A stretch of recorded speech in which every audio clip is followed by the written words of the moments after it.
Shri Venkateswara gold తాకట్టులో ఉన్న మీ బంగారాన్ని విడిపించి కొనబడును.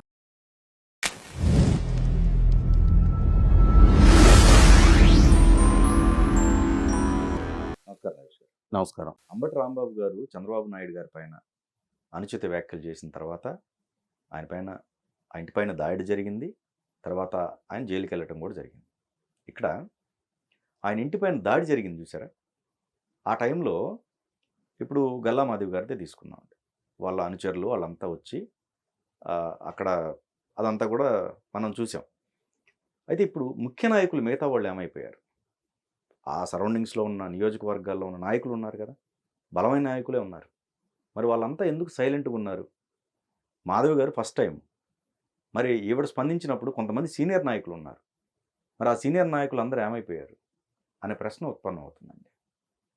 దీనిపైన మీ అభిప్రాయం ఏంటి? ఇప్పుడు తెలుగుదేశం పార్టీ రేపు మార్చి 29వ తారీఖుకి 44 సంవత్సరాల ప్రస్థానం పూర్తి చేసుకొని 45 సంవత్సరాలు అడుగుపెట్టుద్ది.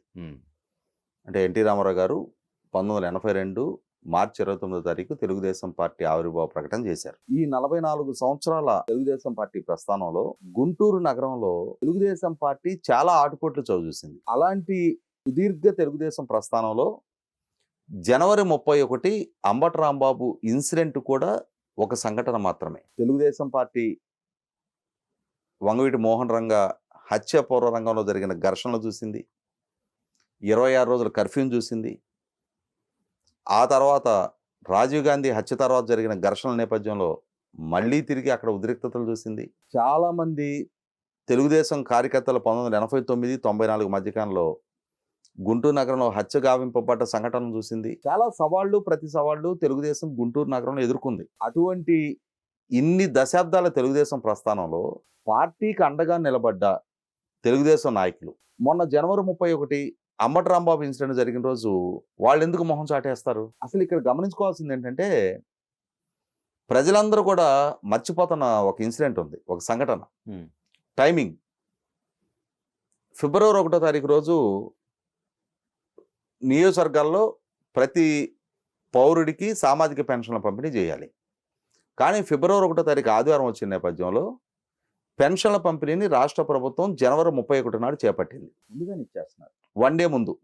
ఓకే. ఈ సంఘటన జరిగిన రోజు గుంటూరు నగరంలో నాకున్న అవగాహన మేరకు పెదకూరపాడు ఎమ్మెల్యే భాష్యం ప్రవీణ్ గారు ఉంటారు, సతనపల్లి ఎమ్మెల్యే కన్నా లక్ష్మణ్ గారు ఉంటారు, మాజీ మంత్రి ప్రస్తుత ఎమ్మెల్సీగా ఆల్పటి రాజయ్య గారు ఉంటారు, అలాగే ఎరపతినేని శ్రీని గారు ఉంటారు, దూలిపాల నరేంద్ర గారు ఉంటారు, వేమూరు శాసనసభ్యుడు నక్కానంద బాబు గారు ఉంటారు. వీళ్ళందరూ గుంటూరు నగరంలోనే కాపురం ఉంటారు. అంటే గుంటూరు స్థానిక శాసనసభ్యులు నజీర్ అండ్ గల్లా మాధవ్ గారితో పాటుగా బోర్ల రామాంజనేయులు గారు ఉంటారు.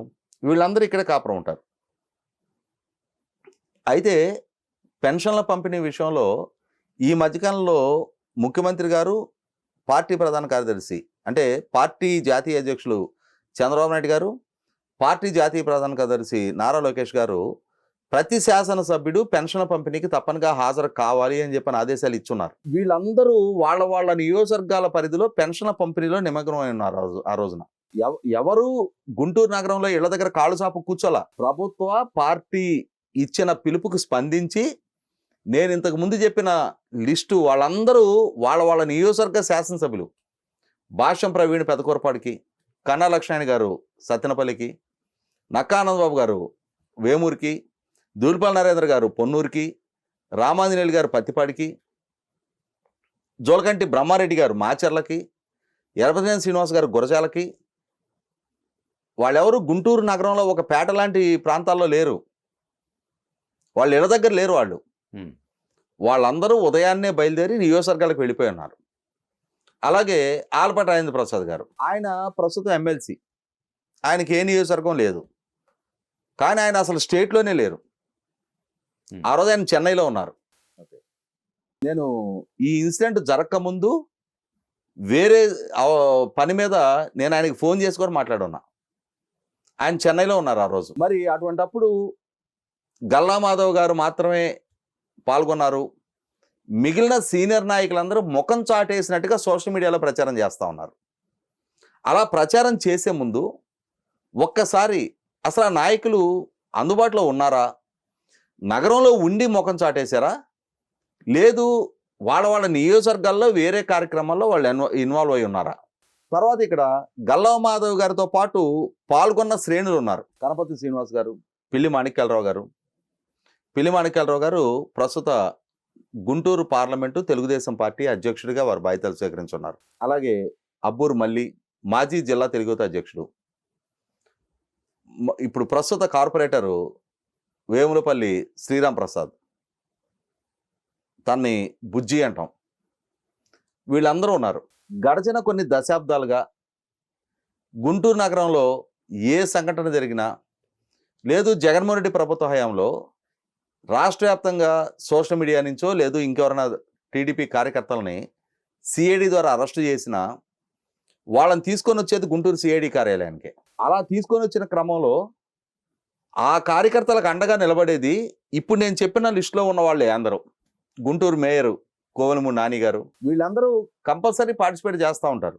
కాబట్టి ఇక్కడ ఇప్పుడు నేను చెప్పిన వ్యక్తులందరూ సుదీర్ఘకాలం పార్టీలో వివిధ హోదాల్లో పనిచేసిన సీనియర్లు, మళ్ళీ పైగా జూనియర్లు కాదు ఎవరు కూడా.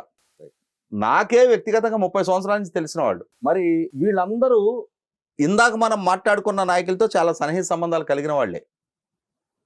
వాళ్ళు ఏదైనా ముఖం చాటేసే ఆస్కారం ఉంటే వీళ్ళు కూడా ఒక్కడు కూడా కనపడరు అక్కడ. నేను అది బలగుద్ది చెప్పగలుగుతా. నేను వాళ్ళకే కానీ ముఖం చాటేయించాలి అన్న ఆలోచన ఉంటే చంద్రబాబు నాయుడు గారిని తిట్టినా మాకేం సంబంధం లేదులే అన్న అభిప్రాయం వాళ్ళకే కనుక ఉంటే నేను ఇప్పుడు చెప్పిన నాయకులు ఒక్కళ్ళు కూడా కంటికి కనపడరు అక్కడ. అంటే ఈ విధమైన ఈ సోషల్ మీడియా ప్రచారం ద్వారా దశాబ్దాల తరబడి పార్టీతో అనుబంధం ఉన్న నాయకులని అవమానించడం అవుతుంది. అది పార్టీ ప్రభుత్వం తీసుకున్న ఒక కార్యక్రమంలో వాళ్ళ నియోజకవర్గాల్లో వాళ్ళు నిమగ్నమై ఉన్నారు. వాళ్ళకి ప్రత్యక్షంగా దశాబ్దాల తరబడి అనుబంధం ఉన్న వ్యక్తులే అక్కడ ఉన్నారు. అటువంటప్పుడు వాస్తవాన్ని గ్రహించకుండా ఇందాక మీరు వ్యక్తం చేసిన అభిప్రాయానికి బలం చేకూరుస్తా ఈ సోషల్ మీడియాలో ఈ రకమైన దుష్ప్రచారాలు చేయటం ద్వారా నీ బలాన్ని నువ్వు అవమానిస్తూ ఉన్నావు, నీ సొంత బలగానికి నువ్వు వంకలు పెడతా ఉన్నావు. ఇది ఆక్షేపణీయం. మొట్టమొదట గ్రౌండ్ రియాలిటీ తెలుసుకోండి. ఏ రోజు సంఘటన జరిగింది, సంఘటన జరిగిన రోజు ఈ శాసనసభలో ఇందాక నేను చెప్పిన వాళ్ళందరూ గుంటూరు నగరంలో కాపురం ఉంటారు. కానీ వాళ్ళందరూ ఉదయాన్నే బయలుదేరి వాళ్ళ నియోజకవర్గాల్లో ప్రోగ్రాంలో ఇన్వాల్వ్ అయి ఉన్నారు. వాళ్ళకేదో చురుకు లేనట్టు ఇన్ని దశాబ్దాల ఈ పార్టీ ప్రస్థానంలో చాలా కీలక సందర్భాల్లో చాలా కీలక భూమిక పోషించే నాయకులు వీళ్ళందరూ. అటువంటిది వాళ్ళు సీనియర్లు అయిపోయారు, వాళ్ళు ఏదో పార్టీకి లైబిలిటీగా మారుతా ఉన్నారు, పదవులు అనుభవించడం తప్ప పార్టీకి వాళ్ళ వైపు నుంచి ఏం కంట్రిబ్యూషన్ లేదు అన్న స్థాయిలో ఈ పోర్ట్రేట్ చేయటం అనేది 100% ఆక్షేపణీయం.